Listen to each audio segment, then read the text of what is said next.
And welcome back to the Spicy Sports Show with Sam Cerrone and Tom Crane, coming to you live from Portland, Oregon and Lancaster, Pennsylvania. So far, the Final Four that we have, I have Kansas and I have Providence. Tom has Kansas and North Carolina. So now we're going to move over to the West region. Again, as I mentioned before the break, Oregon, their first number one seed ever. A lot of controversy was made whether or not Michigan State should deserve that bid. But Oregon got it because at the end of the day, they won their regular season and conference tournament. Michigan State just won their conference tournament. So, I mean, if you're weighing the resumes, it's Oregon and not even close, in my opinion. Again, no disrespect to Michigan State. Again, you'll see later in my bracket why. But, again, I think in terms of what the overall seeding should have been, I'm not mad with Oregon getting the number one seed. So again, as I mentioned before the break, the defending national champion Duke Blue Devils have a 4 seed here. Texas is a 6. Oregon State, their first tournament since 1990. A guy by the name of Gary Payton was on that team, and now his son, Gary Payton II, is leading that team into the tournament as a 7 seed. And finally, you have Oklahoma and Buddy Hield. So without further ado, let's go over the bracket for the West region. Again, Tom, 1 versus 16. Oregon against, I don't care who they play. I'm picking Oregon. What about you? Oregon. Move on. Go. All right. St. Joe's and Cincinnati. I like St. Joe's in this one, to be honest. It's going to be a close game, but St. Joe's is hot, winning their conference tournament. One of the hotter teams in the country. I just like the way they shoot the ball, watching them in the tournament. I like their ability to shoot over Cincinnati. So I'm picking St. Joe's in this one. And this is one of the brackets where Cincinnati is always good luck for me. I've won my brackets in college because of this, and I always will. I'm picking Cincinnati over St. Joseph's, only because Cincinnati has treated me right over the past couple of years. The Bearcats' signature matchup zone defense limits regular season opponents to only 62.9 points per game, which is 10th in the nation. And this is going to be huge against St. Joseph's, who is actually having an average of 78 points per game. So if their zone defense can stop St. Joseph's offense, they'll be golden. Yale is back in the tournament for the first time since 1962. Not a lot happened in 1962, so I really can't describe, again, any special events, really. But they're playing Baylor. Again, Yale's had a little bit of a scandal, but it's kind of mumbled down a little bit. So it really isn't that big of a deal. It may be heading into the tournament. I don't think that's going to distract this team. Again, first tournament in 50 years. You should be pretty happy if you're a Yale fan. But they're playing against an experienced Baylor team that's deep and big inside, going with Baylor in this game. And I am going with Baylor as well. And, small fact, how much things cost in 1962? Apparently, gas was around 32 cents per gallon. So, if only that were true now.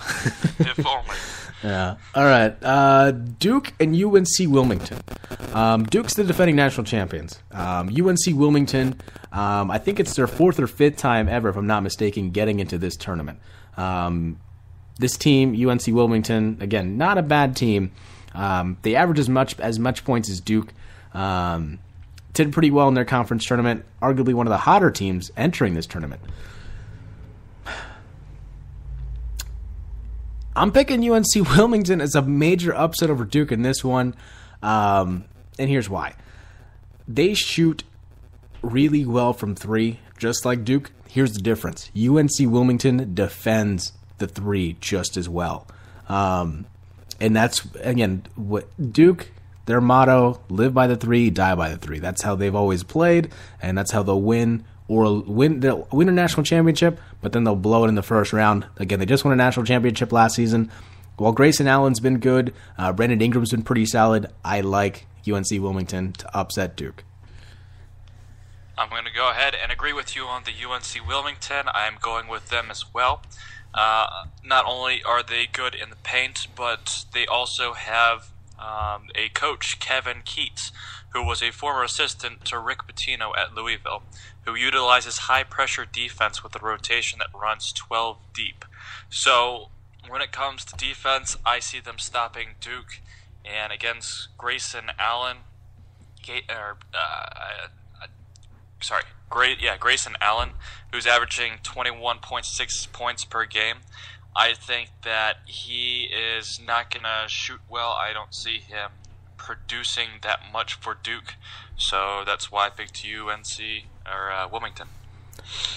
Moving on, again, we both agree that's going to be a big upset here. Texas, University of Northern Iowa. Texas had one of the biggest signings in the offseason. It wasn't a player. It was Shaka Smart moving from VCU over to Texas.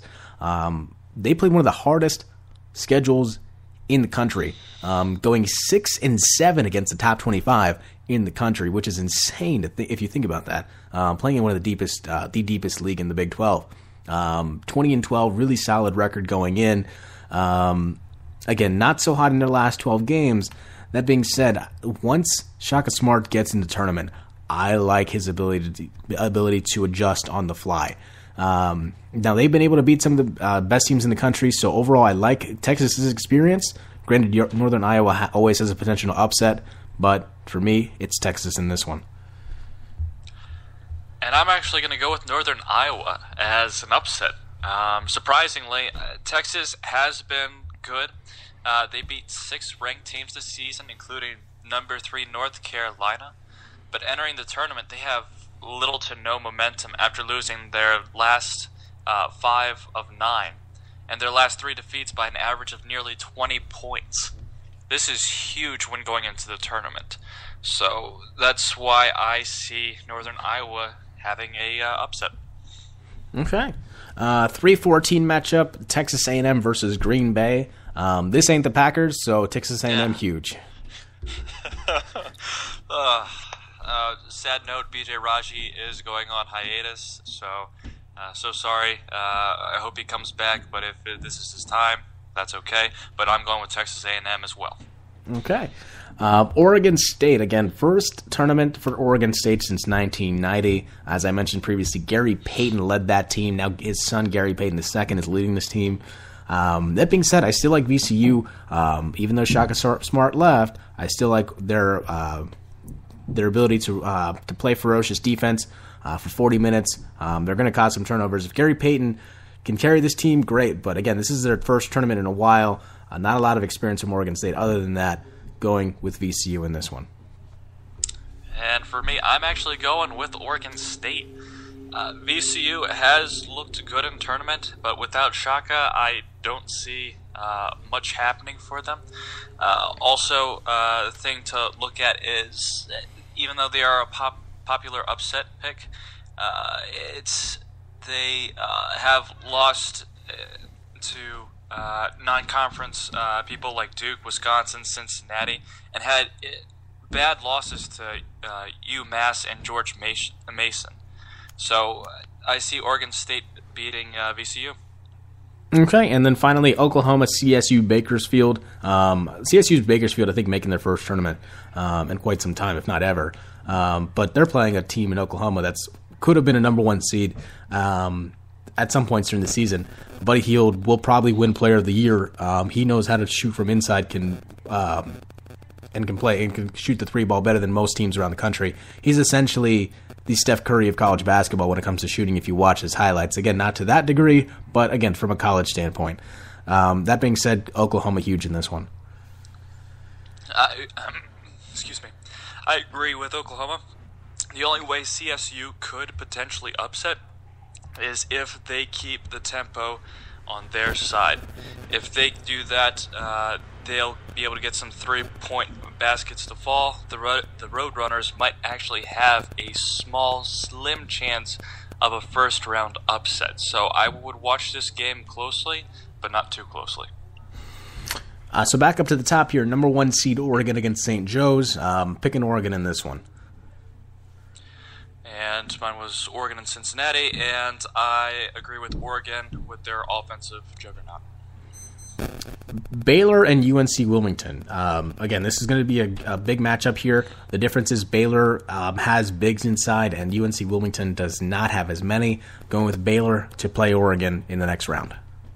I agree with the bigs, and Baylor is going to destroy NC Wilmington. Texas A&M. This used to be a big rivalry in the Big 12. Now that Texas A&M moved to the SEC, should be pretty interesting. That being said, I like Shaka, what they can do here, going with Texas in this one. And mine was Northern Iowa versus Texas A&M, and go Shaka, Texas A&M. VCU, Oklahoma. Again, VCU's a really good team, but when Buddy Hield's on and this team is on, I like them better. So, Texas, Oklahoma moves on. Mine was Oregon State versus Oklahoma, and I see at least a double-digit performance or point spread for Oklahoma. So, Oregon, Baylor, two teams that wear a lot of green. Pretty interesting matchup. Again, as you mentioned, they have a juggernaut offensively for Oregon. That's one of the problems for Baylor. If they can't control that, as you've seen against teams like Oklahoma and Kansas. I like Oregon in this one. This one is going to be close for me, but I'm going to side with you with Oregon. Baylor has played Oregon, Vanderbilt, and Texas A&M this season, but I think with that experience, though, that Oregon got, I think they'll beat Baylor. Red River Rivalry. Try to say that 3 times fast. Texas, Oklahoma. A winner goes on to face Oregon. Again, Buddy Hield. I like players on good teams to carry teams far. Going with Oklahoma. And I agree. Oklahoma will beat Texas A&M. Finally, it's a 1-2 matchup here. I don't have that very often. It's going to be a really good game. This is of all the Elite 8 matchups, this will be the one to watch. It's going to be high scoring, probably mid-80s, high 90s, which is huge for college basketball. And again, when you have a player like Buddy Hield that can get a team far, I like this team, Oklahoma, getting to the Final Four. When it comes down to Oregon and Oklahoma, it's going to come down to turnovers, and Oklahoma is not that great at keeping the ball on their side. Oklahoma, through lacks depth, also, I see Oregon winning against Oklahoma. Okay, so I have Oklahoma. Tom has Oregon. Should be pretty interesting. We're going to take a short break. When we come back, the final region here, we're going to go with, again, the Virginia region, along with Michigan State, other notable teams. You have Gonzaga, Seton Hall, Utah, Syracuse, Purdue, Butler. It's loaded. We're going to tell you who comes out of that region after the break. Of course, we got to play some music here. So, here's a new song from Martin Garrix here. Now That I've Found You, on the Spicy Sports Show with Sam Strone and Tom Crane on Spreaker Radio. Flashback to the time in your life when you thought it would be easy, but it's hard when you take on the world alone. A one shot that you fire at the sky, hoping someone else can see it. Just a sign that you're not at the